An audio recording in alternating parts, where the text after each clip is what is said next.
Well, welcome everybody, and I hope you all have gotten the agenda, the other materials that we sent out in advance. And so let's just kind of check in your name, your organization, and one thing that makes you smile no matter what. That's a real good question for me. That question is all about me. Ice dams and all. So I'll start because I need to feel better. Okay, Betty and Marita, Development and Training, Inc. And what always makes me smile no matter what is grandchildren. Who? Grandchildren. Oh, yeah. Okay, so who wants to go next? I'm Deidre Robinson from Simpson Housing. And one thing that makes me smile no matter what is when I hear babies, really young babies, have that really hearty laugh. You know, when they get really tickled and they can't stop. That always makes me smile and laugh. Great. Hi, this is Maya with Simpson Housing. And you know, right now I am just so appreciative of Major sitting next to me, and she always makes me smile. And I know it sounds so cheesy, but it is totally true, and I feel like the luckiest person in the world to work with her. Well, this is Richard, and I was thinking the same thing. Nidra always makes me smile. Oh, glad we're on the same page, Richard. Oh, look it up, Richard. Hey, you did it. Well, you're lucky to have Nidra. I was going to say my dogs. My dogs always cheer me up and make me smile when I get home from work. Yeah. I have 3 of them. What kind? What breeds? They're Jack Russell Terriers. Oh, nice, nice. Those are delightful dogs. Okay, what about you, Char? I'm Shar McDonald from DHS Child Safety and Permanency Division. I think I would say my nieces and nephews, I had 3 babies born within like 3 months, so of nieces and nephews. So they are, Oh my gosh. yeah, so they're all a year now, and they are just a joy. Wow. Yeah. That's great. Yeah. Be wonderful companions to each other growing up. Yeah, I know. That's what I think is really great, because I had a lot of like cousins around my age, so it's good for them to have each other. That's great. Yeah. This is Jennifer, and I would say my son always makes me smile. He's How old is he? 3.5. Oh, that's a precious age. Oh, they're really exploring. Yes. Wow. No, I was going to say my kids too. This is Shar, but then I was like, sometimes I'm not smiling. Right? They're teenagers, so sometimes they're not smiling.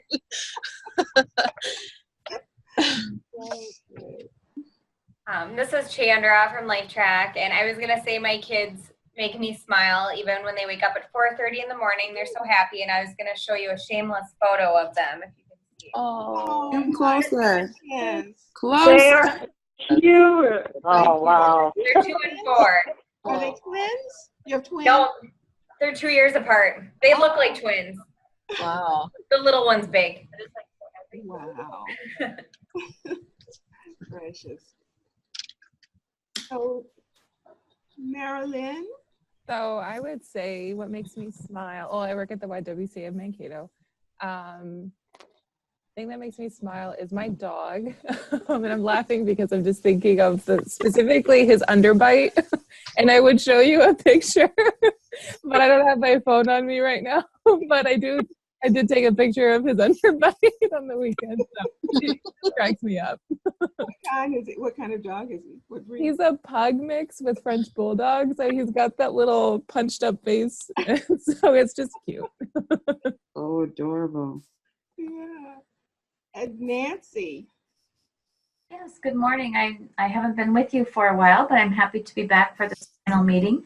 I work for the Wilmer Public Schools, and I'm not a grandmother yet, but an expected grandmother. Ooh. But I think what makes me smile is being around toddlers. I always enjoyed toddlers, and I get to spend a lot of time with them in my coaching role, and I don't know, they're just so innocent, and they're kind of like little puppies sometimes when they're playing together. So I enjoy toddlers. Always make me smile. Well, that is lovely. That was a lovely check-in. I must say, I feel so much better now. I can forget about the water in my basement. So this is a good thing. So let's see. Just can you all see? I'm putting the. I want to put the agenda on the screen just so we can check through. Okay, can everybody see it? Okay, great. Yeah. Okay, so today, this is our last meeting, and you know, this has been such an adventure, a really joyful adventure for me. I mean, I'm just so pleased with the whole, with how you guys have hung in there and the ways in which you have really contributed to, you know, making these tools work in home visiting settings. And so it has been really a joy to work with the pilots and with the committee and everything that the ways in which you all have shared information and hung in there despite sometimes crazy schedules and surprises in your programs and changes, but you all have, you know, really stepped up and hung in there. And I think that we've got some really good tools as a result of that. So I think it's always a good idea, you know, when you're at the end of the journey, to just kind of remember where you started and why you started. And so I thought we'd just like do, you know, take like 15 minutes to just kind of think about where we started, like what prompted this journey, what was going on that said, we need to do this.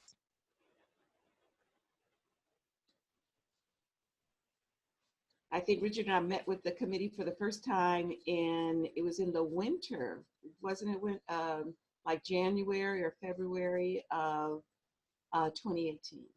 Oh, when you came, oh yeah, when you came to Practice Matters committee, right? Right. Yeah, that was either February or March, I believe. Okay. Yeah, it was a year ago. And some of the conversation that I recall at that time was people wanted a really authentic connection with families in ways that would enable you to connect with them and to help them connect with people and resources that would really make a difference in this family. Anything else going on at that time that you all recall that prompted this desire to start on this journey?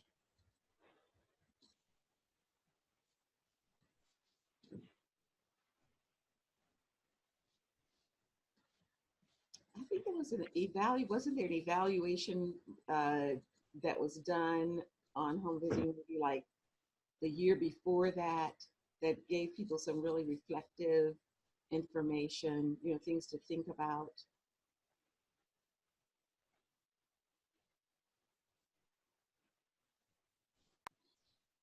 Do you want everyone just to go around and answer one by one, Betty? Oh, popcorn, because I mean, I don't want this to take a whole long time. Not everybody. Anything that struck you, that stood out for you at that time would be great, because then we're gonna make this all about the. I want to have enough time so that people who were not pilots can answer and can ask any burning questions that they might have. So, anything else about what prompted it? If not, we'll just move to the next. Okay, so after you all made the commitment to let's do this, then five organizations stepped forward to be pilots. And then you all gave us all kinds of the committee weighed in on what kinds of changes needed to be made to the rules, what kinds of adaptations. And that process went on, let's see, I think we finished that in like late July, early August. And then following that, the next step was training. We had 3 one-hour sessions with people who are going to be delivering the tools from each of the pilots. And so that process went on from like September to, I think October, early or mid-October, because we had to do some rescheduling. It's been an interesting journey, but we finally got that done, the training done. And then you guys like stepped up to the plate and you were implementing between, what was that, between November and the end of January, wasn't it? Yep. And then we had our meeting in February where the pilots all debriefed. You all talked about your experience, what could be done different. And we had a great conversation about that, and you got it and you saw the report, which I also sent out. We sent out in the materials this time so that everybody could see, what the results of the data were.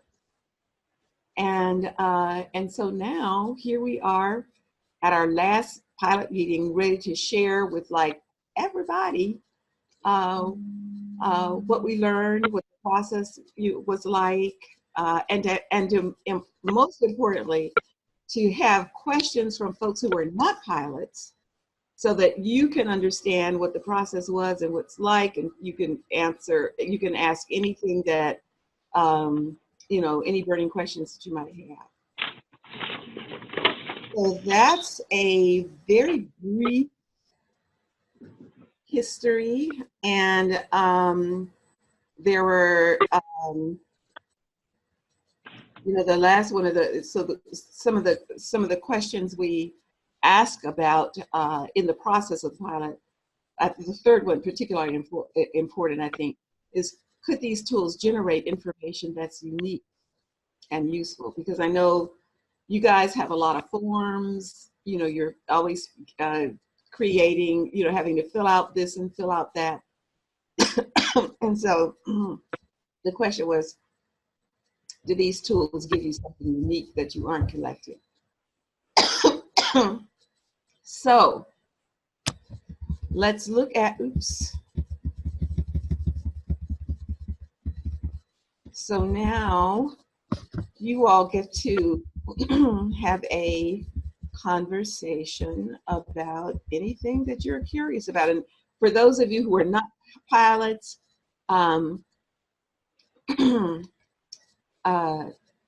you all can find out, any information that you're interested in, and also the pilots can talk to each other and, probe more now that you've had time to reflect on the process. So to get started with that, I would like each of the pilots, and this is the good news about the pilots were all so different, very different parts of the state, the structure different. I mean, there's so much diversity in the coalition. And so hopefully, and I want you all to hear the pilots describe themselves so that you can see, what pilots have information that might be of particular interest to you or to people that you work with. So let's start, give your name, The roles of the person who administered the survey, like were they family support, family educator, were they in administration, were they a community liaison? And the third question, how did the information that you collected through the pilots differ from other surveys that you use or other data that you're collecting, and how will you use it, or how have you used it? So who wants to start?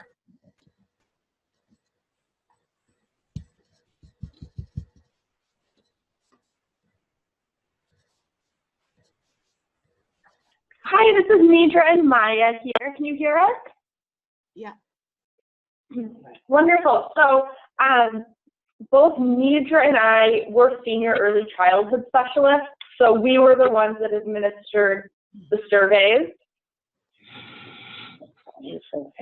Oh, and we're with Simpson Housing Services. So we administered the surveys for families who are part of our transitional housing program. And what else?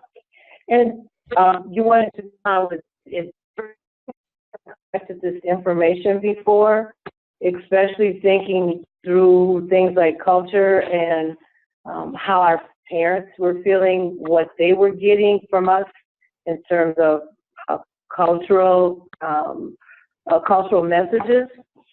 So the information was very new, and we were able to do the one assessment with our staff, which was really revealing and interesting, because it was something that we hadn't even thought about in terms of cultural messages that our parents are getting. They're usually in such crisis that that's not the thing that is most important to them.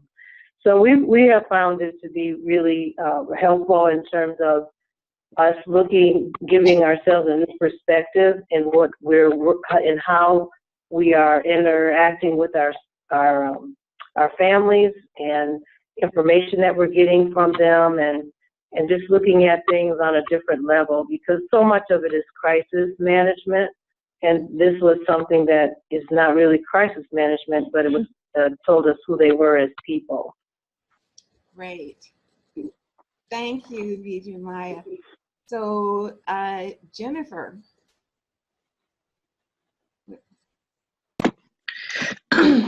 I'm Jennifer Bridges from Southside Family Nurturing Center.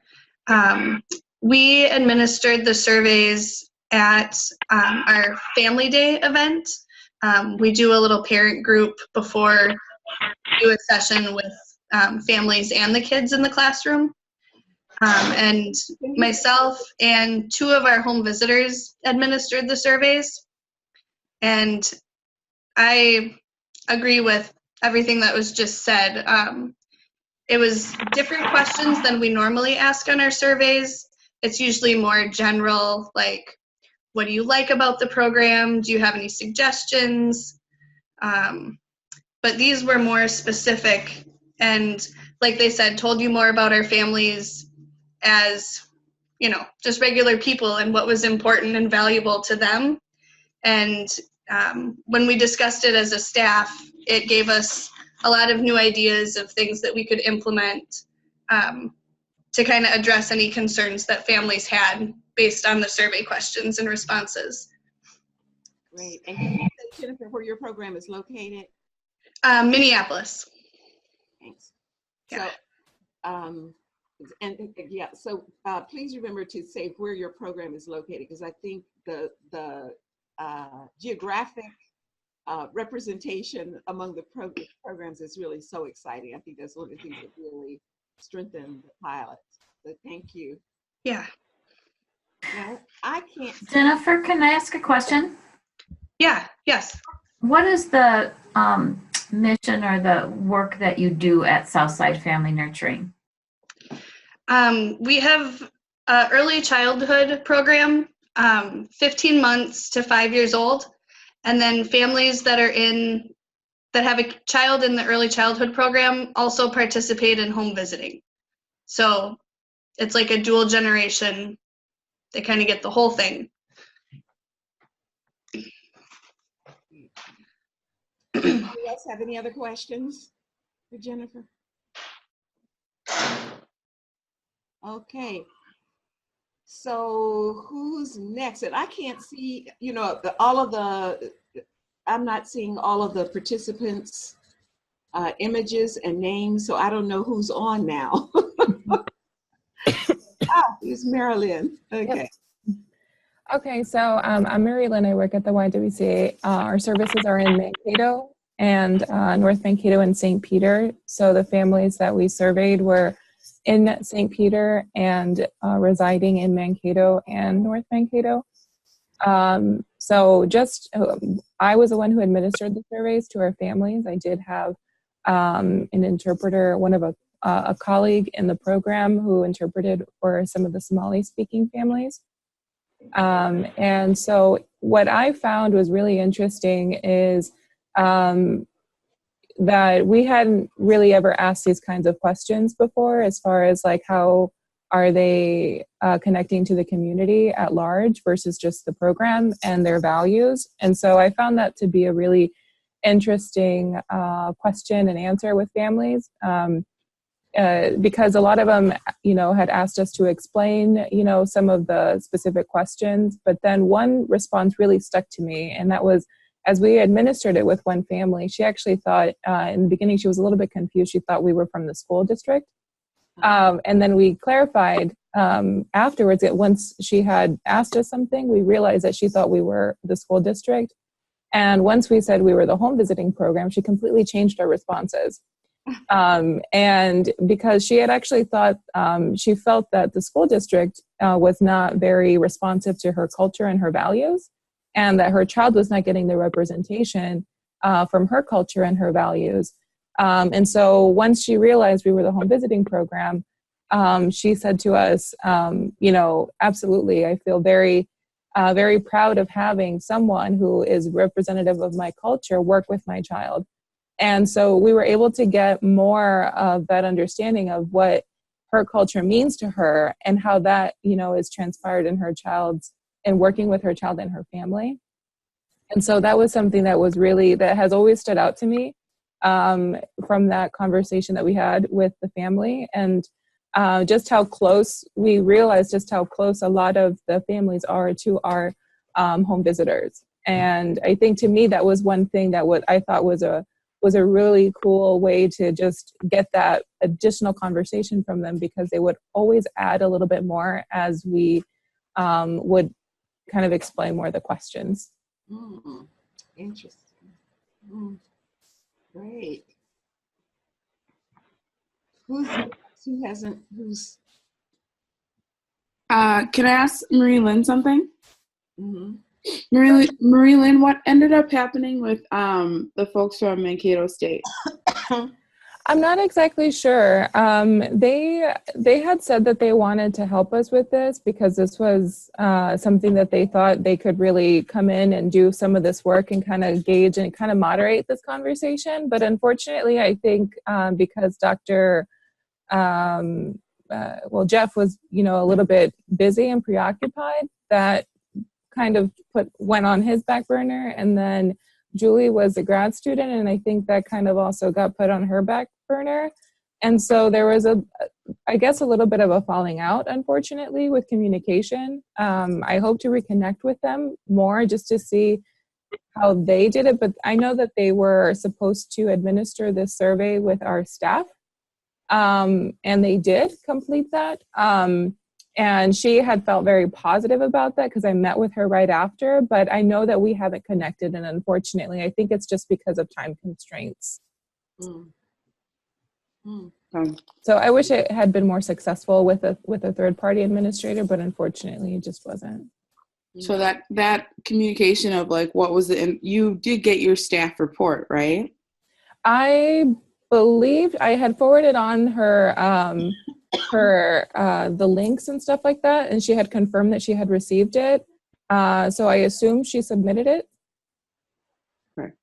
You mean submitted the data that was in the? Yeah. Yeah, we got the data. Okay. Mm-hmm.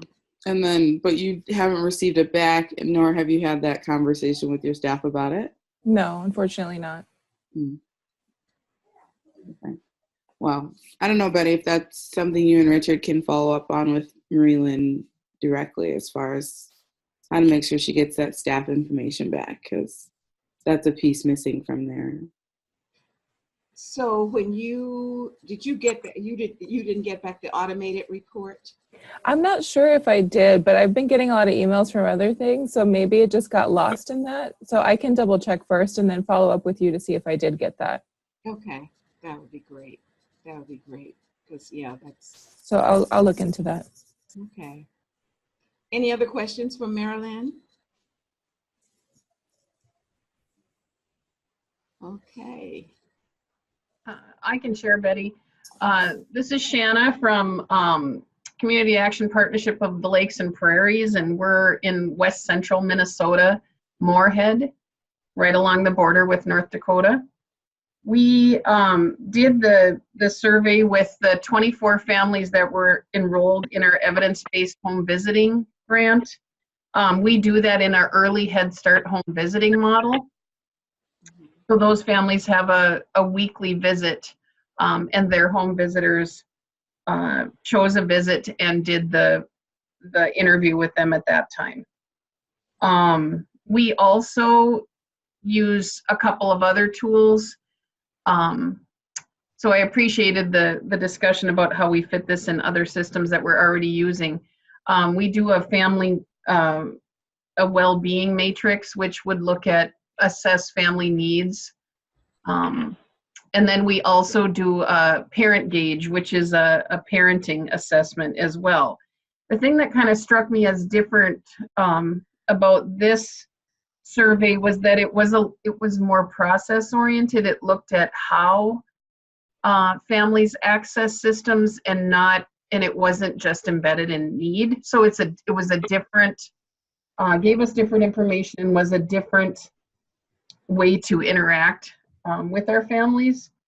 We were particularly struck by the way we were able to uncover some things that we had not heard from families before, especially around trust and their reliance on others, whether that be family members or our program or the broader community for, in the first few questions on concrete help, support, and help in raising the children. That was really interesting to us. We were really struck by how families were not really identifying, much of that at all. And we did have, when we shared the data with our Head Start Policy Council, we got a lot of head nodding. There was a lot of, it really jived with their experience. And they were very eager to talk about that, how that really impacts their lives, the fact that they really don't feel comfortable trusting anyone. And, we talked about the outcomes of that. It's hard to find childcare. It's hard to ask for help when you need it, for getting to work or getting your car started or, all of those things. So that was the first time we had really heard that in a meaningful way and had any data on that. And I think that will truly impact how we interact with families and how we really, understand how they relate to the larger world around them. It was just really interesting. We did share the data at a self-assessment event we had recently. I think that was about a week ago. And we have different community members come in and make comments on our data, and that was an area that people were particularly interested in talking about. So it has been a really a helpful piece of information for our program.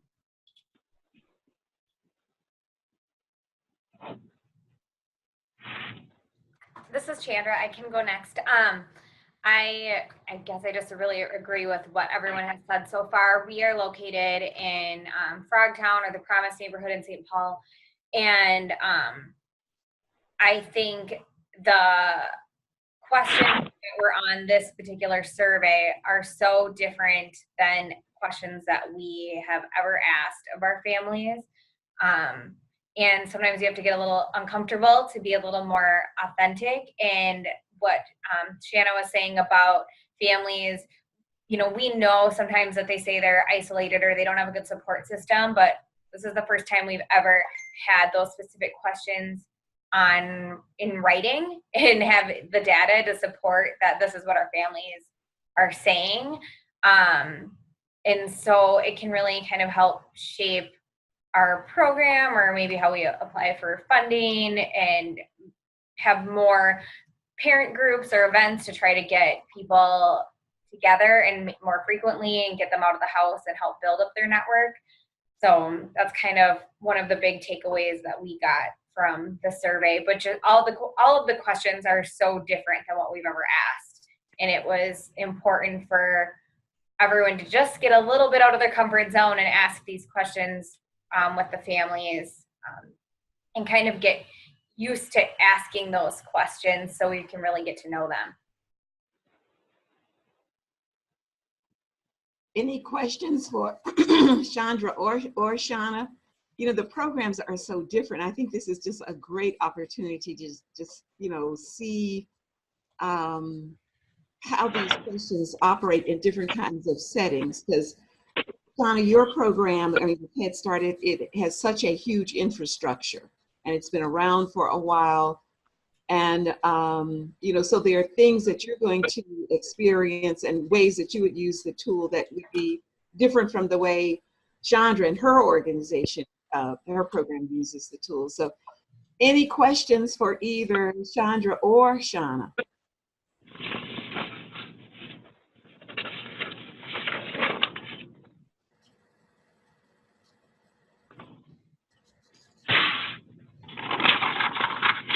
Oh, I do. Sorry. So when you say that, Chandra, when you say that it's getting new information and really having to ask those less than comfortable questions about the supports that your families do and don't have, what exactly has been,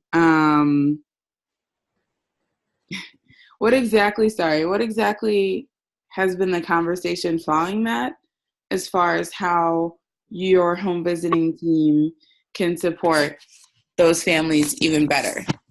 Well, I think sometimes we, depending on who we get referrals from, sometimes we have some information about a family, or we're making assumptions, and maybe those assumptions are true. Maybe they're not, but asking these questions and having the parents respond, it kind of puts all those assumptions to the side, and we can kind of just talk about what we know about. Like, if we get a referral from Child Protection, we may have information on that referral that the parent doesn't even know that we know. And so this kind of opened that door up. So just to have a more open conversation instead of kind of the unsaid stuff like, well, I think I know this about you, or the worker told me this, or the referral told me this. So it just kind of made it more of an open conversation right off the bat. Does that make sense? Okay. Yep. Interesting. So that puts it sounds like it puts it on the conversation on a different level, more more of a peer conversation. Mm-hmm. Interesting. And kind of something that happened in our program too, kind of around this theme of not really being comfortable trusting. We had a conversation again with our policy council group about use of childcare, licensed childcare. And, you know, many of our families are just very uncomfortable with it. And we just had a little bit of a hard time understanding that until we kind of used this data to get our families to open up a little bit more about what that meant. And, you know, we realized that there were a lot of misconceptions about how childcare licensing and things like that actually worked. And you know, rather than then throw a lot of information, we kind of, you know, took a step back and really thought about, from the parent's perspective, how would you know, for example, you know, it would be, you know, just having that trust to leave your child off with strangers who don't speak the same language perhaps, or may or may not have the same values around discipline or food or all of those things. And so we had a couple of other professionals from our agency come in and explain about like the parent aware rating system and licensing guidelines and things like that, kind of in a different sort of a way, you know, in a more empathetic way, you know, helping people to understand that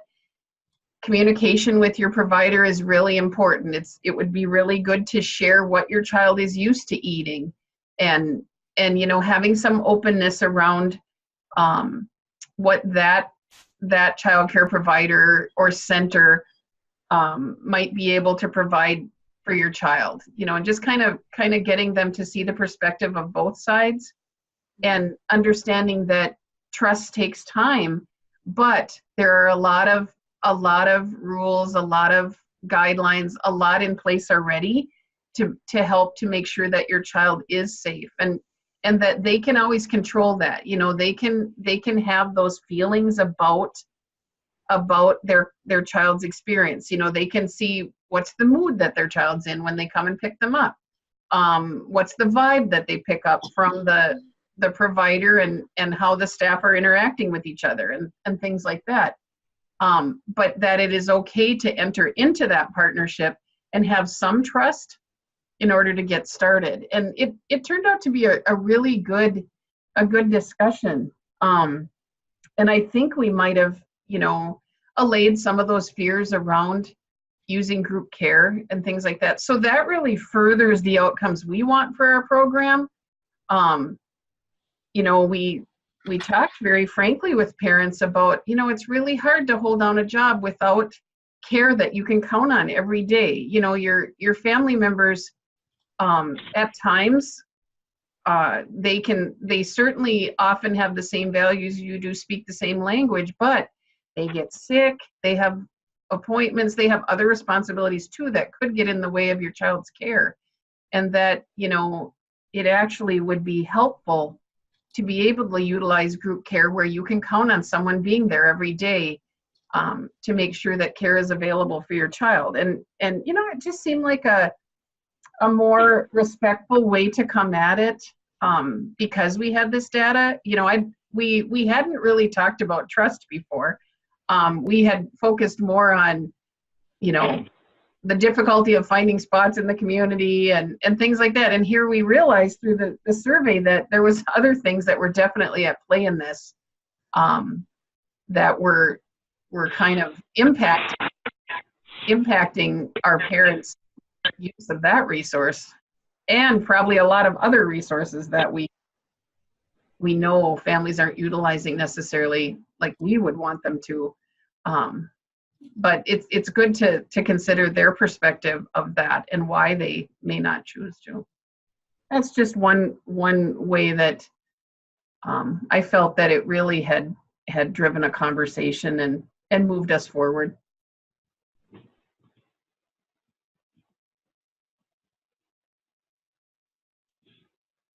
Other thoughts or questions?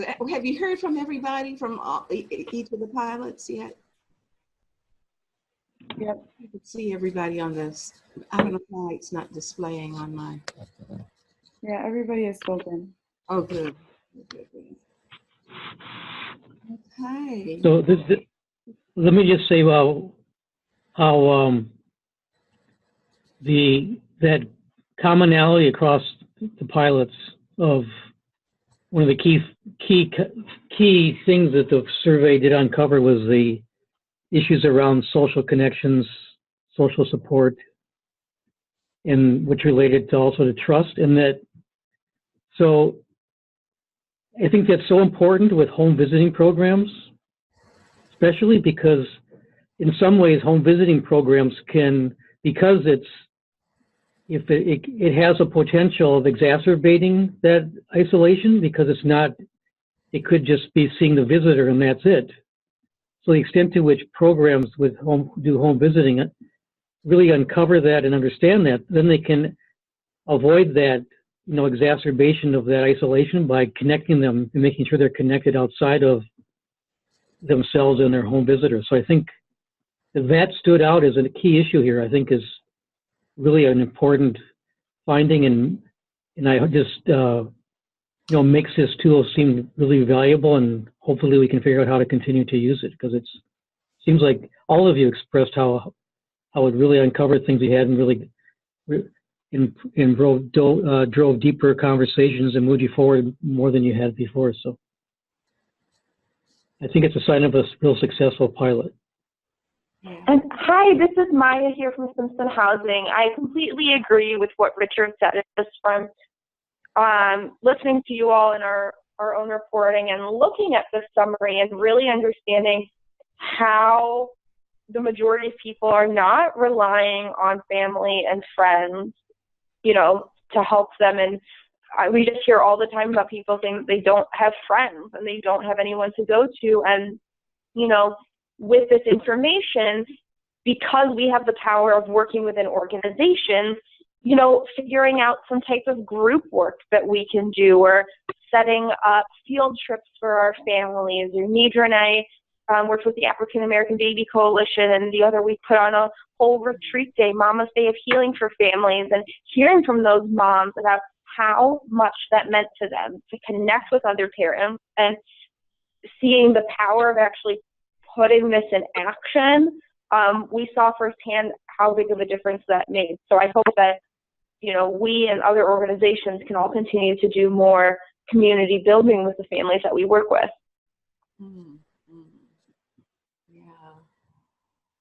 Yeah. There's a set of questions on the staff survey that we're hoping can generate exactly those kinds of very specific discussions among staff. And that is, there are 3 questions about, how you connect families to other organizations. Do you have, how deep is your knowledge about that? Is there anyone on your staff who really understands, what some of these organizations are about, or, what kind of services? Like, are you just giving families a list of organizations? Do you know particular people in those organizations that you can say, oh, this person would be a really good fit for your family, to get information about X, Y, or Z, subject or thing that you're interested in. And also to establish working relationships with some of those other community organizations. So it's a way of reflecting, because a lot of times there are people on staff who already have those connections, but they just didn't think that they were important, to mention. It just the conversation just doesn't come up. So those questions are designed to create a space for those kinds of conversations, so that you will know the kinds of resources that you might have on your staff right now that that you can begin to use and lift up.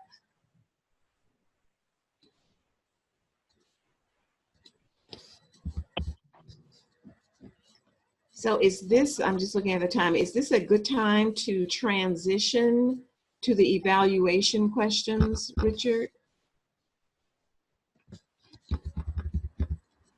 Say that again. I said, is this a good time that we can transition to the evaluation questions? There, Richard is going to lead us in that conversation. Well, I think we actually have been doing that already.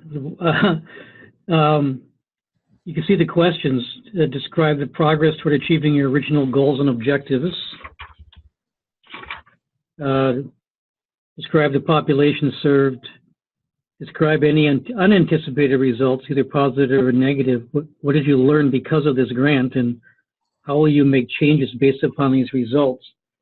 So each of you in your discussion and description of what you did described how I think we did meet the goals of the pilot by adapting the tools, and you use it and put it to use. If there are any other ideas you might want to, you haven't had a chance to talk about, of how you think we were able or were not able to achieve the goals and objectives of the grant. You can see on the, you have the handout of what the proposition was of how we wanted to adapt the tools and train staff how to use them, and then get the results and start to use them. So, is there any other ideas you want to talk about that you haven't already with regard to the pilot and what it did not achieve? Are you all seeing? I'm putting the questions on the screen now. Can you see them? Yeah, if you scroll down. Okay, so these are the goals that we set, were our goals at the onset of the project, and these were the objectives of what we plan to do, and then these are the evaluation questions. I think something I'd like to have the group discuss, I don't know if it's we've learned really how useful it's been already for each of the pilot sites.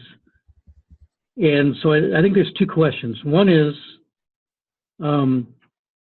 within your own individual organization, are you equipped and will you continue to use this tool, which you are able to do on your own?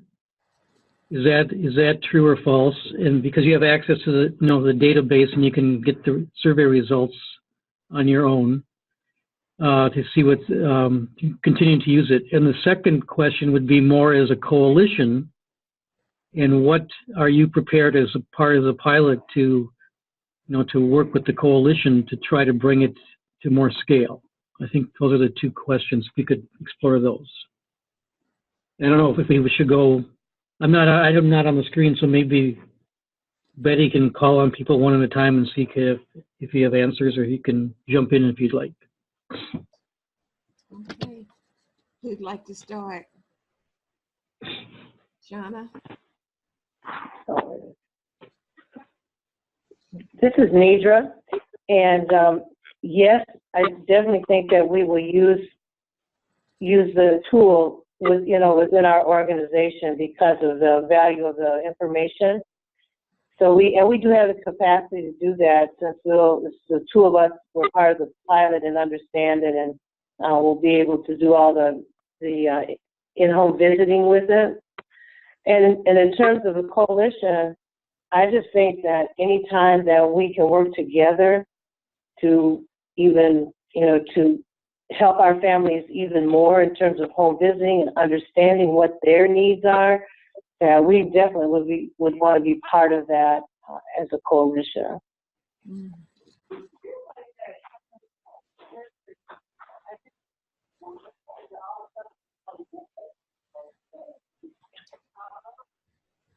That could be very, what excites me when I think about this is the impact, like if the coalition gets involved in this and people continue to collect the information, the data, then when you all are making your visits to the legislature, trying to persuade them to put more resources in this, you'll have data to back up what you're saying.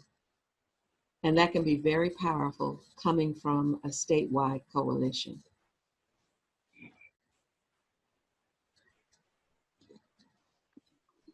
Definitely.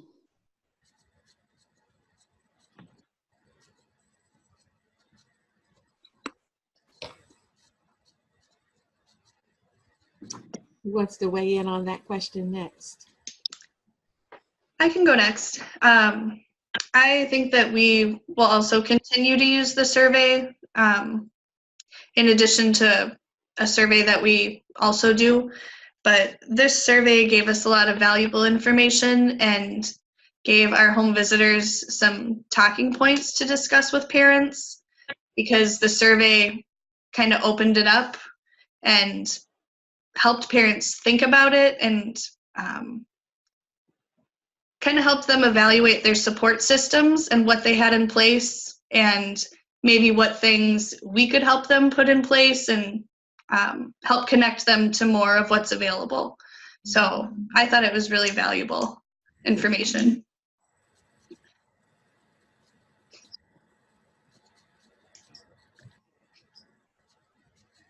Yeah.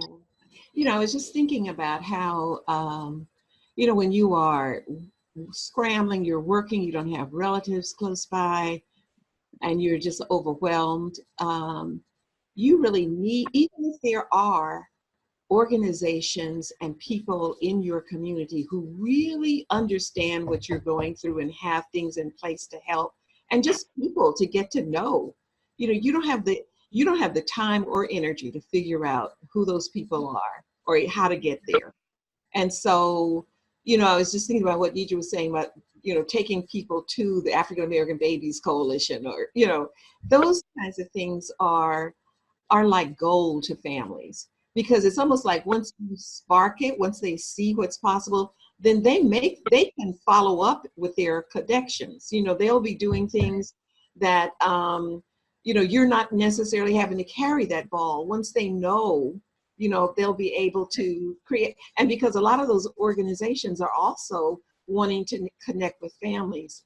So it would be it could be a really great synergy. Mm-hmm. Yeah. And that's kind of what we found. We've kind of focused more on building relationships with families who are in the same class on family days, really helping families kind of get to know each other and doing activities. And one of our family days was bringing someone from our local library in, and families were able to all sign up for library cards, and they did kind of a demonstration of a read aloud and singing songs, and just how important that was.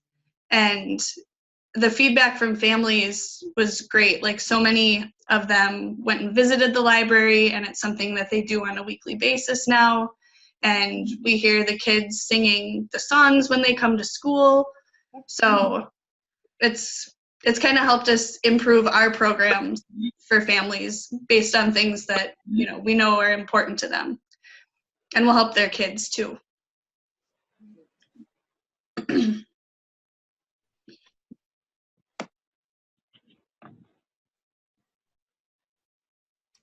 Anybody else want to weigh in on that? Have we heard from everybody? I'll just make a quick comment. I think for, I don't know if we would be able to implement the survey. I think just because our program is going to go through a lot of changes. But I really like the framework of this tool. I think, as Jennifer was talking about, that these are really good talking points. And I think that it does bring on a lot of conversation. I know as we were training for the tool, after the trainings, we would talk about these questions and how we just kind of connect to it. So I think more than anything, I find this to be an interesting framework for home visiting services to consider these things, especially with the questions that we're asking. How does that translate to improving maybe practices or policies within the program, and how we listen to families? Because I like that aspect. And I think the last time that I was in the meeting, I talked about how a lot of grants are essentially asking questions of how are you connecting with your families and using their wisdom and their knowledge. I like that this is a real good conduit to that conversation. And so I think for us is just to find when we would want to utilize it. And if we can't actually utilize this survey, maybe how we can build it in as almost like a framework to our program to ensure that we're kind of getting these responses, maybe not through a survey, but in other means. You know, I'm wondering, you know, I keep thinking about the third party process, and I'm wondering if, you know, for people who have who have gone through the training, if and have administered the program, the surveys. If they could work with other programs and implement the surveys in some way as a third party, but a third party that is very familiar with the tools because you've used them in your own programs, and you are part of a coalition. So I'm just wondering if they're like, if in the coalition there were people who had the experience to administer the tools, would that be something that would be possible?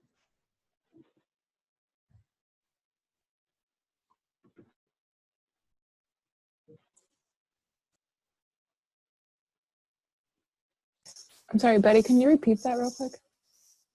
I was just thinking about your experience with a third party administering the tools that had a lot of challenges. And I'm wondering if, since there are now like 5 pilots, people have had the direct experience and training of implementing the surveys, that if it would be reasonable to think that there could be that people who have been through this experience might be available to administer the survey tool, for other programs. I mean, I think that's an interesting concept. Just because I kind of felt like even as we were administering it, it would be great to have additional practice. Because I think the more you do it, the more comfortable you are with the questions, and you can anticipate the kind of questions that the respondents would have to the survey. So I think that would probably expedite that, in the whole process, and maybe even the learning curve for the administrators too. But I think it would be good to have that program somehow listen into that conversation, because I think we all function very differently. And so we might not know how each program connects with families or all their services. So if a question comes up, it would be good to have them there. I don't know if that makes sense. Mm-hmm. So I'd like to chime in because I've been doing a lot of listening and jotting my own questions down as someone who is not currently providing home visiting services in my role.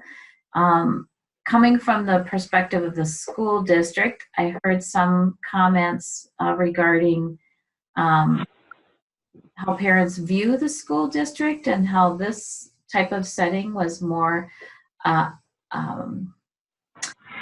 for them to truly share what they're feeling. And so a couple of things come to my mind. So when you shared the tool, kind of logistics, did all of you do this individually, one-on-one with families, or was there group opportunities to fill out the survey? That's one question that I have. A second question is, and maybe this gets to what you were talking about, Betty, about dissemination, like where do we go from here? I know that our Kennewick County Public Health Services do home visiting, and that's the only organization that I saw that was a part of the Targeted Home Visiting Coalition. How will they learn about this tool moving forward? So those are 2 questions I have, if they could, anybody wants to address those.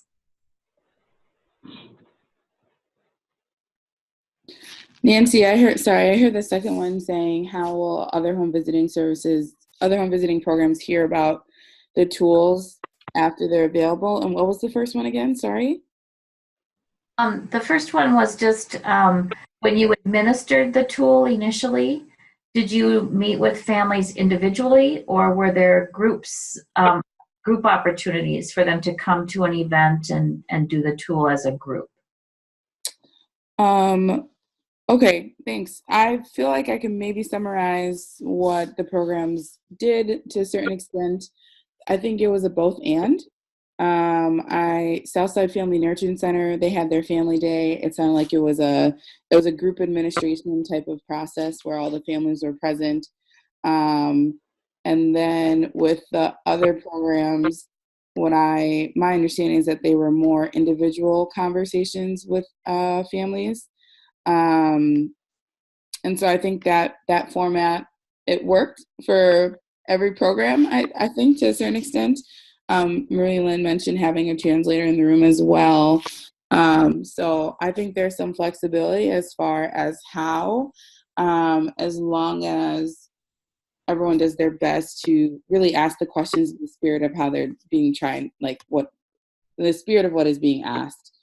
But it also probably is some kind of trial and error in the sense that there are certain things that maybe would have gone better in a group setting, in an individual setting, or just would have programs may have done differently. And so that's part of the learning process. If I misstated what programs have said, then let me know. And then the second question is, how does it become more widely available? That's a conversation that Betty and Richard will have to have with the coalition. This has been a very useful and valuable way of gathering information, figuring out what changes need to be made, not only just to improve the tool, but really make it efficient to administer and utilize. As far as what that looks like on a rollout scale, larger rollout scale, I could not tell you, just because we're not there yet as far as deciding. So I think it'd be interesting to hear not only from programs to, like, for example, you, Nancy, you wanted to be a part of this just to learn more, to see if it's something you could bring back to Wilmer and things like that. It would be interesting to hear from you as far as, how do you think this might work? Like, how could you actually bring it back in a way that's it's something you can implement, particularly because you're with schools. Similarly, Shar, DHS, I don't know the programs that you're working with, and what would it look like for DHS to support the usage of this tool? I think those are some of the questions that we have that we can ask the group that hasn't figured out how to pilot it already, to say, how could you envision this actually working, rather than something that it's too hard to implement or administer.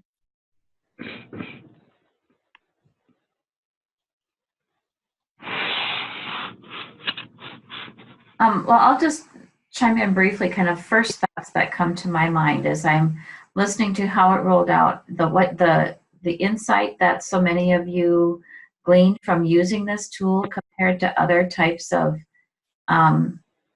tools you've used in the past, or family assessments.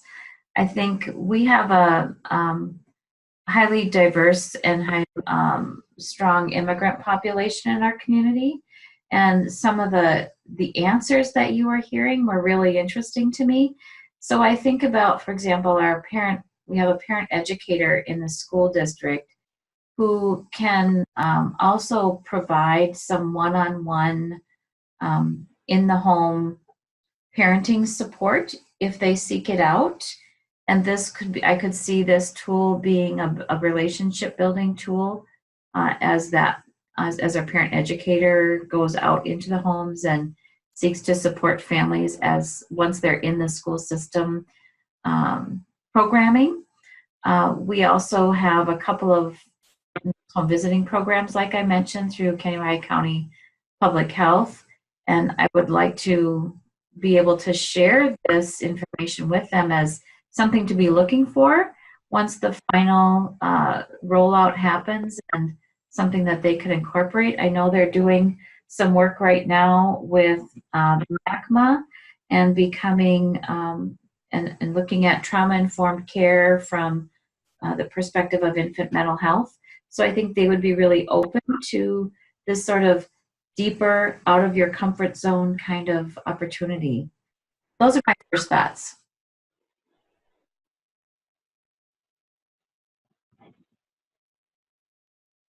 Yeah, thanks, Nancy. I think one thing that we will definitely ask, as I think about it, definitely as in my brain, we probably should, that's what I mean by definitely, is ask for you all to have maybe you could probably pull out some things from our conversation, but some quotes about how you all found it useful, etc. So when it comes to marketing it down the line, people are able to hear from programs who have used it to know what the possible benefits could be. Because I guess I'm hyper aware of even, you know, when programs have a lot on their plate. I would say everybody here, with the exception of Lakes and Prairies, everybody here to date, when they were using it, is not using a home visiting, evidence-based model program. So you all have some flexibility. Most of you anyway have some flexibility in terms of how you could utilize the tool. A lot of programs, if they're connected to public health, I mean, maybe the larger arm, local public health, the larger arm is implementing some kind of evidence-based model. They may have other programs that are non-evident or non-model programs. But the more rigorous the model that you're using is, not more rigorous isn't the word. The more prescribed the model that you're using is, the less flexibility that you have to implement some of these other tools, flexibility, time, etc. And so really thinking about, again, like, what are the ways, how can we say you can still do this even though you have 10 other forms to fill out as a part of nurse-family partnership, for example. Looking to you all to really speak to that, and maybe especially you, Shanna, because you all are doing Head Start. And so some of those pieces we're trying to think through, like, how do we make this as marketable as possible? Some people, you know, the responses that we would get from some entities who would hear about it is that, oh, our model already requires us to ask these kinds of questions, or we have a very similar tool that does this. But we're hearing from you all, like, not quite. And so how do we make sure that we illuminate those pieces and also say, this is possible, this is doable, and it's valuable? And I think the Minnesota Head Start Association, for example, is constantly working on tools and to create state-wide data for just the reasons that you said. We need to utilize this data to impact legislators. One of the problems, you know, as you market further, and I always like to be really honest and practical about things, it's kind of a hard survey to do because, you know, in your program interview, as you noted, you know, 51% of the respondents were mostly first-generation immigrant or refugee families. So you've definitely got some language barriers, and if you take it to scale, it's not always, it's difficult when you do an individual survey to have an interpreter there all the time. And this survey was hard. It was hard for our home visitors to explain. And this is a struggle we have with all kinds of tools that we use. Some of the concepts and things are very difficult to explain to some of our families, and we have bilingual staff who have tried to explain to us that interpreting is tough because there aren't even words in the language to explain things. So what I would say, because yes, you're right, you know, the Head Start program has a lot of performance standards around assessment and data and things like that, but we also have flexibility. We also very much want to use respectful, relevant tools that give us data that we can respond to. So, I mean, that's a very high priority for the Head Start program as well. This survey is hard. Some of the wording of some of the questions still remain hard for, I would have a really hard time rolling this out to all of our families because staff would struggle a bit. So one of the things that we have that's been really something that we have wrestled with from the beginning, and also why we try to think about, and we wanted to test out different ways that this could be delivered. So one of the things that we found out is that it can be delivered with a group, in a group setting, where there is a someone who is very familiar and skilled at administering the tools. But someone said earlier, and it's very true, that it takes practice. It really, this is not the kind of thing you can just like do one time and say, "Oh, I've got it," but it really requires like the 1 hour trainings, the 3 1 hour trainings. This is the shortest. This is also something that we were piloting, because we have also done this in 2 like 6 hour training sessions, 2 like half day, which really gives people time to work with it and get more familiar with tools. So you all were kind of like put in the deep end of the pool right away, and you didn't drown. That's the good. Really, and it does. Who was it that who spoke right before that? Who was talking about that be difficult to? It was Shanna from Lakes and Prairies. Oh, really? From Lakes and, even though it elicited such important and useful information for you, that's kind of. I think I listened to what people said, and the way to describe this tool with home visiting, I can see it in 3 ways. It's an identity confirming tool for families from whatever background, and it's respectful in how you collect information from them.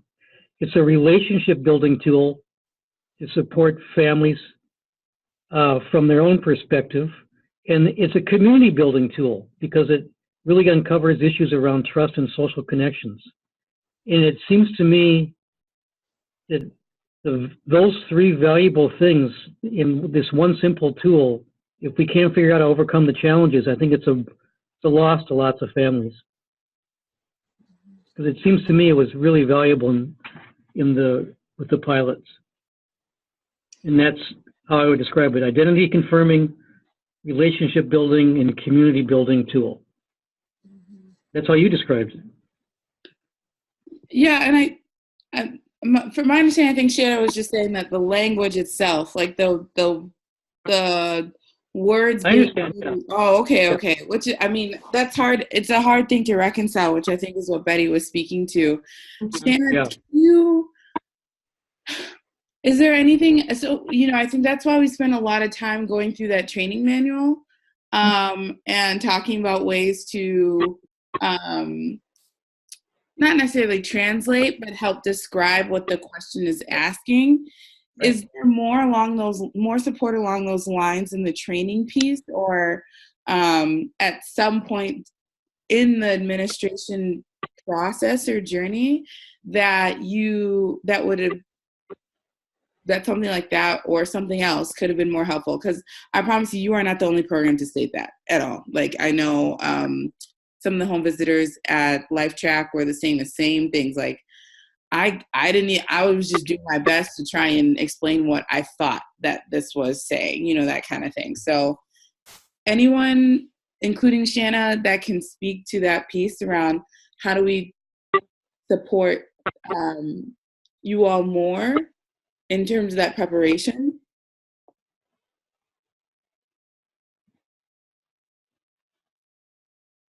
Maybe, this is Marie Lynn, maybe it could be that we practice with one another, like from across programs, maybe not within programs. That might help in divulging more information and then like asking questions. I know we kind of did that in some of the webinars, but I think if there was more training with the actual people who created the tool, so like with Betty and Richard, to get them to answer more of these questions, or maybe just to make sure that we're not just asking what we think, but actually more targeted. I mean, I still think that we got really good results no matter what, but I just think from my perspective, it was kind of like practice, and it's hard to keep that up.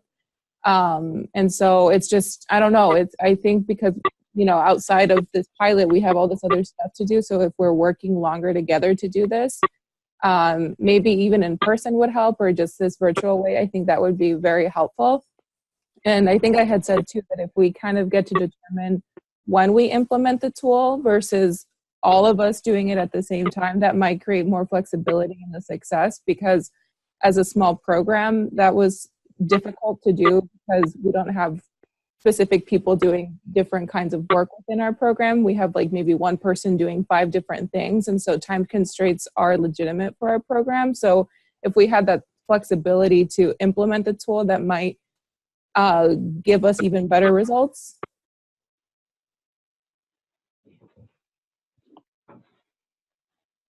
How do you can't hear? Oh, there you are. Okay. Training support. And you know what I'm hearing is more training. Richard, can you please mute yourself? Sorry. What I'm hearing is more training, and maybe training in different formats, and maybe a combination of training and coaching.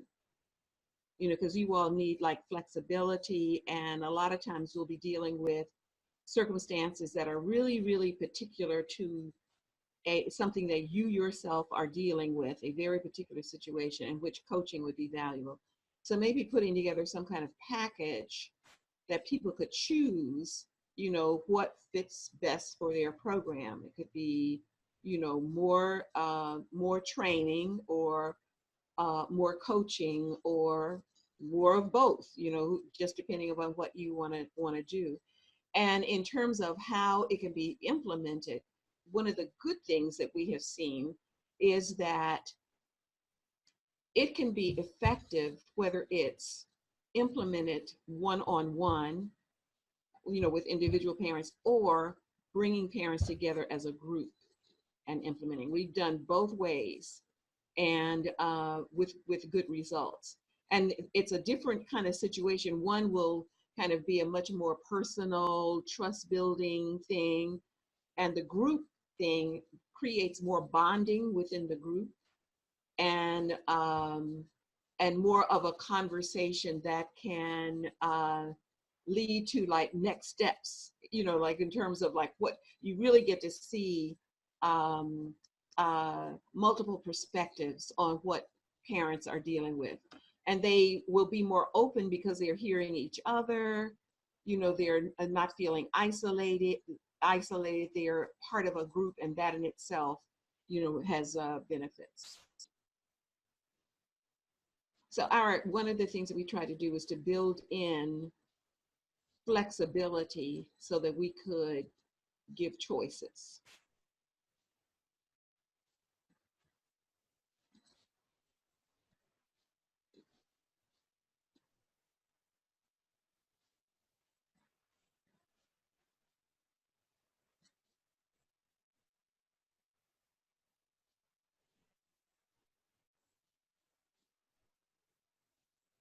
Oh, you know, also I'm just thinking in terms of, you know, the question about whether or not, if there are people within the coalition who are you've been a subset of people who say, you know, I really enjoy administering these surveys, and I can make myself available to administer these tools to other programs. I am comfortable enough.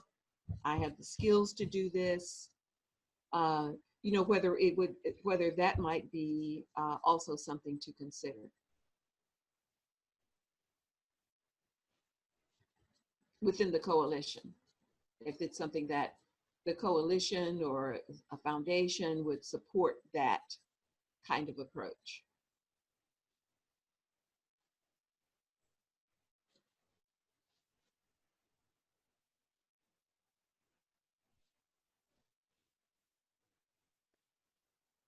Are you, sorry, Betty, are you asking programs if they would want to administer? Or if that, like, having a third party administrator work for them? Sorry. I'm saying among the choices, the options that people could choose, would that be an option that would be useful? not only to have people, trained within programs, but if there are, programs that say, okay, our staff is too small for whatever reason, that they may want a third party with having people who are doing that, that's something that they do within the coalition.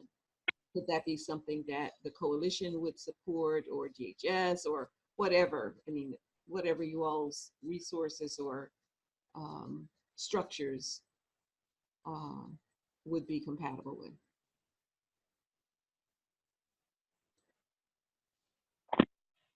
Yeah, Betty, I don't think for us that would work, having a third party Mm-hmm. of the families that we're working with. Uh-huh. For us, it would still be the one-on-one with the person that they're, used to being around and who's visited their home before. Okay. But I think that would be really intrusive in their minds for someone else to come in. At least for our organization. That might work for other organizations, Mm-hmm. but not for us. Okay.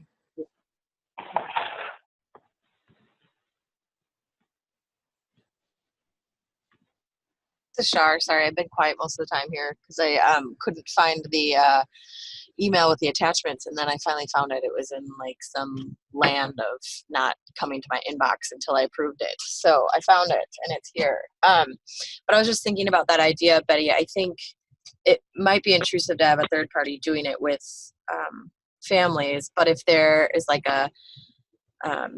if the coalition has some quote unquote experts, right, in the tool, they could maybe provide some mentorship to other staff at different agencies as they're becoming more familiar with doing the survey. And so not the other agency doing the survey for them, but helping them and mentoring them to do it. Maybe might be. That's an amazing idea. I think that would work really well for Simpson Housing. That's it. We appreciate you saying that. That's great. Conversations. I love this. That's a great idea.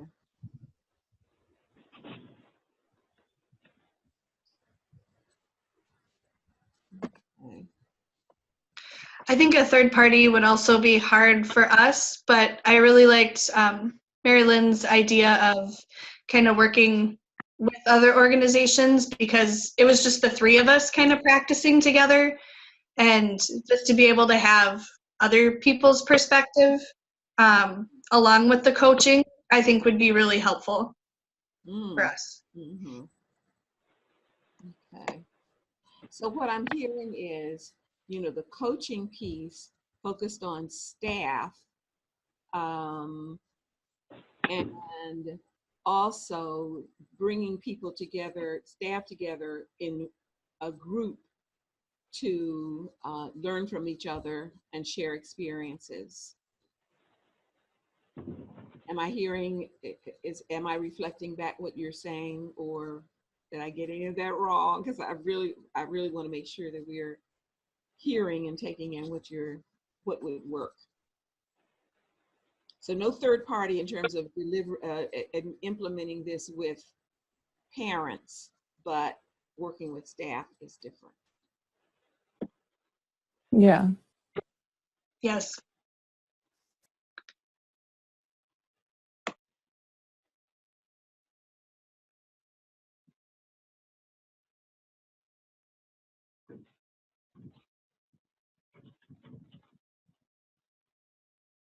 Observations, thoughts. We've talked a little bit about this. I mean, we've touched on this. So what would be a good way of sharing this information with the larger coalition?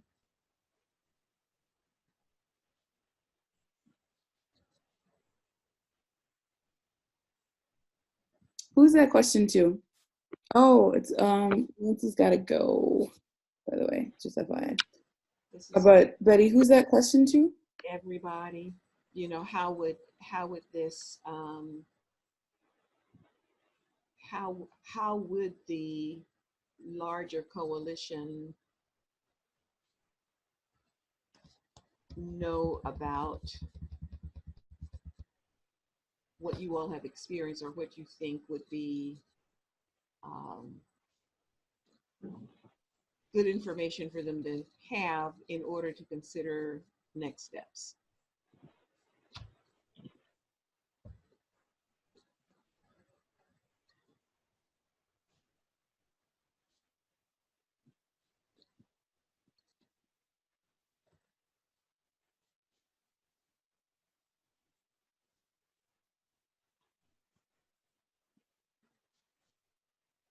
I don't know enough about, I don't understand enough about the structure and the variation. I don't know who, and you all have very different kinds of organizations. So I don't know if that's even is that a reasonable question? I would, sounds like a question for me, actually. I'm not sure. So I think the mechanisms right now, at least that we have to share things like this, is via our meetings and our listserv. As far as informing folks that, oh, when the time comes that this is a tool that can be used widely, and if you'd like to learn more, those would be the main mechanisms for sharing that out. I think it really depends on what exactly there's money for. If you wanted to do a cohort like similar like this, but official cohort, and there was money for that, then that would change the kind of recruitment that we would do. Or if you just want to say, here's another tool that's available, if you'd like more information, please contact us. That's also another way to market it as well. So again, it really is about capacity for what the work, the capacity that you have financially, and time-wise that you have financially, and also the coalition's capacity to support that, and facilitate at least the existence of the cohort. Because I think we're all grappling with capacity issues right now. Okay. And I don't know if there's something that the programs could speak to, that, again, would make someone more likely to click and kind of bite. I'm not really like bite and say, oh, this is something that I want to do. I'm not sure. And that's what Jen and Nidra, Maya, Marilyn, Shanna, they could all speak to probably. Mm-hmm.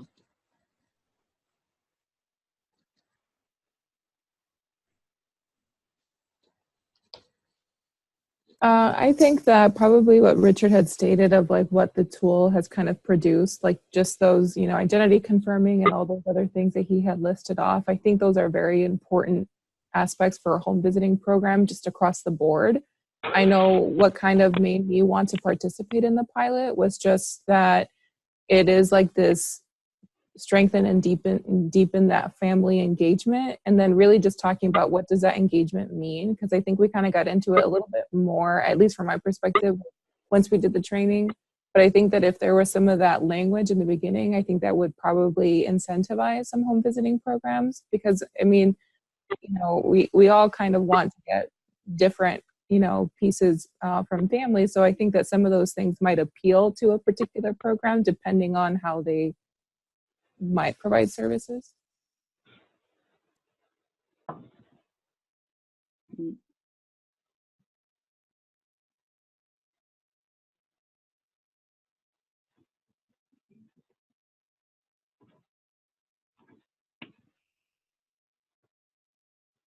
I think you're muted, Betty. Oh, am I muted? Yes. Oh, now we can hear you. Sorry, I'm just saying that this is really given me a lot of food for thought. And so I really appreciate the things that you all have shared.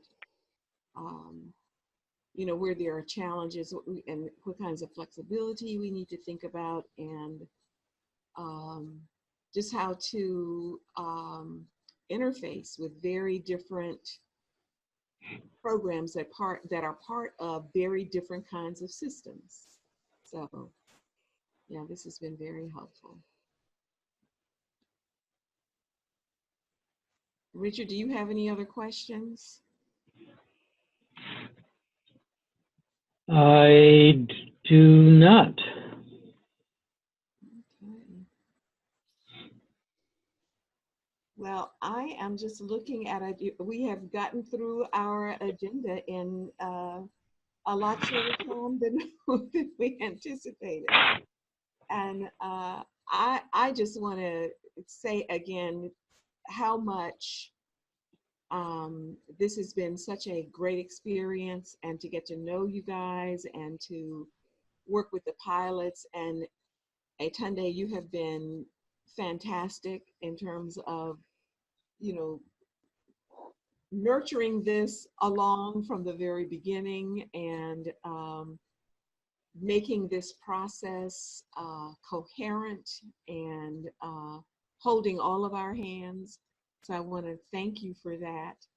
And just want to reiterate how excited I am about the different ways that you all have used this, and the things that, and your observations, because it will improve our process. And as we think about how to make this more available, you know, the things that we're thinking about, you know, like should there be a certification process? Would there be a, you know, just what would be useful in what arenas, you know, in which kinds of systems that would make this work well and be accessible to you all, and that would make sense from the level of an agency, you know, DHS, and the programs that it administers, as well as from the individual programs, and at the county level as well,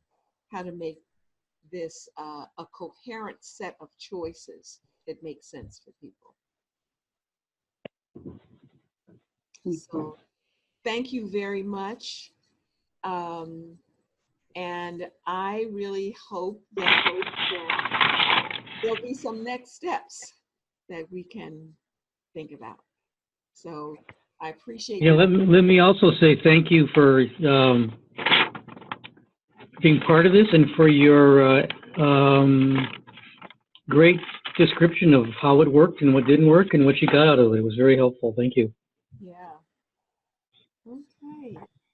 Thank you so much, everyone, and thank you, Betty, Richard, and Tunde for organizing this. And it's such an honor to work with all of you, and hopefully we can have a celebration in person sometime for those of us who can make it.